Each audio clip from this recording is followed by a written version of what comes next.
तो दोस्तों आज हम फिर से आपके लिए लेकर आए हैं देश दुनिया की सभी ताजा बड़ी खबरें। फटाफट एक एक कर विस्तार से आज आपको बताएंगे, तो वीडियो को अंत तक जरूर देखें। दोस्तों पहली खबर में आपको बता दें कि रमजान के महीने में अल-अक्सा मस्जिद पर इजराइल की पुलिस को हमला करना पड़ा भारी। अमेरिका हमले से हुआ नाराज, इजरायली पुलिस को फटकार लगाते हुए अंजाम भुगतने की अमेरिका ने दी चेतावनी, इजराइल को अमेरिका से झटका। वहीं आपको बताएंगे दोस्तों की सूफी विचारधाराओं की दरगाहों से जुड़ेगी बीजेपी, प्रधानमंत्री मोदी दरगाहों पर चढ़ाएंगे चादर, 2024 का लोकसभा चुनाव जीतने की है तैयारी। वहीं आपको बताएंगे दोस्तों की अडानी ग्रुप को उत्तर प्रदेश में लगा झटका, स्मार्ट प्रीपेड मीटर का एक और टेंडर योगी सरकार ने किया निरस्त। वहीं आपको बताएंगे दोस्तों की ब्रिटेन ने मोदी सरकार की बात मानने से किया इनकार, खालिस्तानी समर्थकों पर ब्रिटेन ने नहीं की अब तक कोई कार्रवाई। वहीं आपको बताएंगे दोस्तों की सासाराम में हिंसा के बाद अदा की गई जुमे की नमाज, तो हिंदुओं ने मुसलमानों को बांटे फूल, हिंदूवादी संगठनों के बहकावे में न आने की अपील। वहीं आपको बताएंगे दोस्तों की उदयपुर के बाद अब मेवाड़ में भी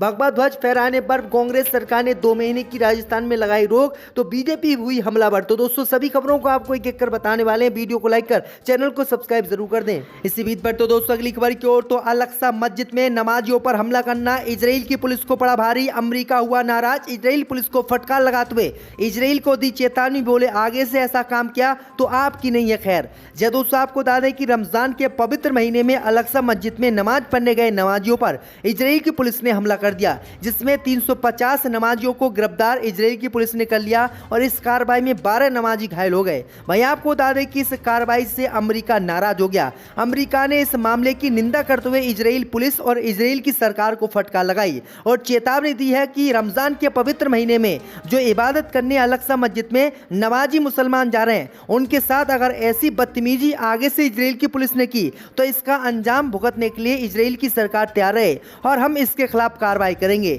अमेरिका ने कहा है कि मुसलमानों को अल-अक्सा मस्जिद में नमाज पढ़ने दी जाए और उनको रमजान के महीने में किसी तरह की परेशानी इजराइल की पुलिस ना दे। अगर आगे से ऐसी परेशानी इजराइल की पुलिस ने नमाजियों को दी तो हम इसके खिलाफ कार्रवाई करेंगे और इजराइल की पुलिस की खैर नहीं है। तो ये बड़ी अपडेट आई दोस्तों कि अमेरिका ने ये बड़ा ऐलान किया है। इसी बीच पर तो दोस्तों अगली खबर की ओर, तो सूफी विचारधाराओं की दरगाहों से जुड़ेगी बीजेपी, प्रधानमंत्री मोदी दरगाहों पर चढ़ाएंगे चादर।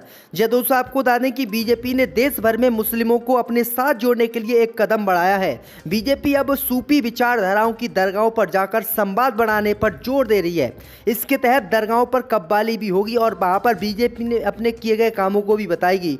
बीजेपी ने देश भर में सूफी विचारधाराओं की दरगाहों में जाकर उनके साथ संवाद करने का फैसला लिया है। इसके तहत बीजेपी कार्यकर्ता दरगाहों पर जाएंगे, कव्वाली में शामिल होंगे और लोगों से बातचीत करेंगे। साथ ही केंद्र सरकार की योजनाओं के बारे में जानकारी भी दी जाएगी। इसकी बीजेपी ने तैयारी कर ली है, चुनाव के बाद ये काम शुरू किया जाएगा। वहीं आपको बता दें कि इस बीच ये भी खबर सामने निकल कर आई दोस्तों कि दरगाहों में जो कव्वाली होंगी उनमें प्रधानमंत्री मोदी भी शामिल होंगे और दरगाहों पर जाकर प्रधानमंत्री मोदी भी चादर चढ़ाएंगे। तो ये बड़ी अपडेट आई दोस्तों कि 2024 के लोकसभा चुनाव को लेकर बीजेपी ने मुसलमानों को अपनाने के लिए ये नई विचारधारा और ये नई योजना बनाई है।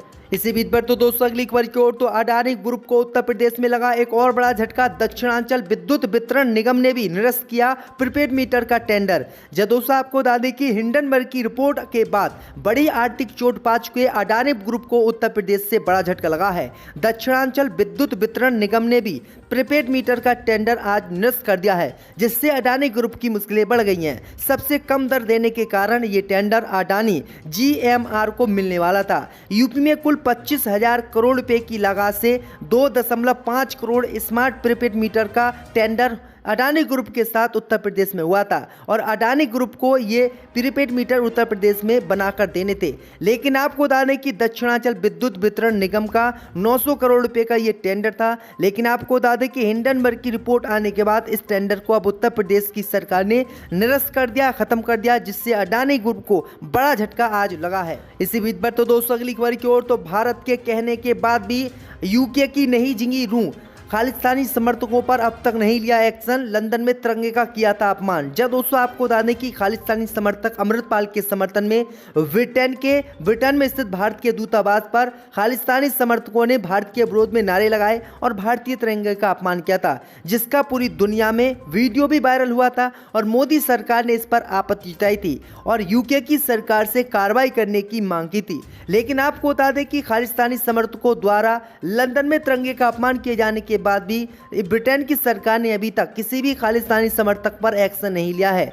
वहीं आपको बता दें कि लंदन में जिस तरह से तिरंगे का अपमान किया गया था, उस तिरंगे के अपमान के मामले भी जो है ब्रिटेन ने कोई कार्रवाई नहीं की है, जिससे मोदी सरकार को ये बड़ा झटका यहाँ से लगा है।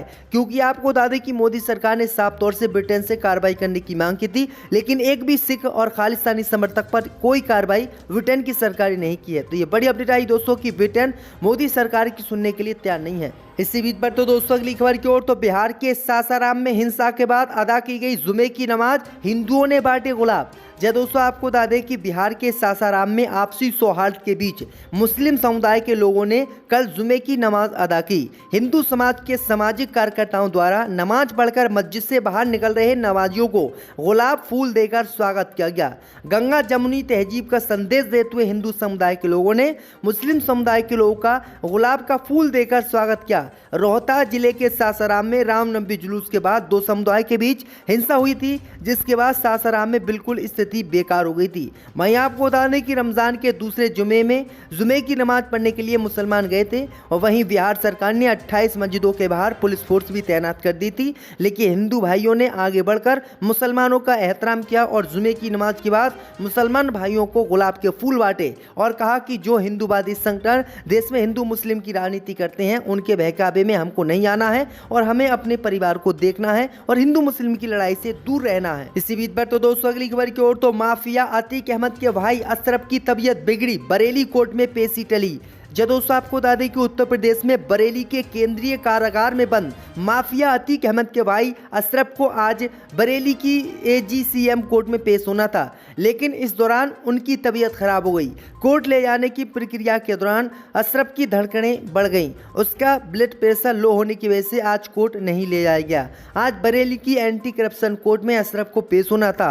अशरफ को कोर्ट ले जाने के लिए आई पुलिस वापस लौट गई। आज अशरफ को कोर्ट में पेश नहीं किया जाएगा, फिलहाल पेशी टल गई है। वहीं आपको बता दें कि इस मामले में पुलिस गोपनीयता बरत रही थी। बरेली जेल में बंद अशरफ का फिलहाल प्रयागराज पेशी पर जाना टल सकता है। तो ये बड़ी अपडेट आई दोस्तों। इसी बीच पर तो दोस्तों अगली खबर की ओर, तो इस्लाम धर्म अपना ले साध्वी प्राची, मुस्लिम लड़कियों से हिंदू लड़कों की शादी कराने पर मौलाना तौकी रजा का पलटवार। जब दोस्तों आपको बता दें कि एक दिन पहले भाजपा नेत्री और विवादित हिंदूवादी नेता साध्वी प्राची द्वारा मुस्लिम समुदाय की महिलाओं को लेकर दिए गए विवादित बयान ने तूल पकड़ लिया है।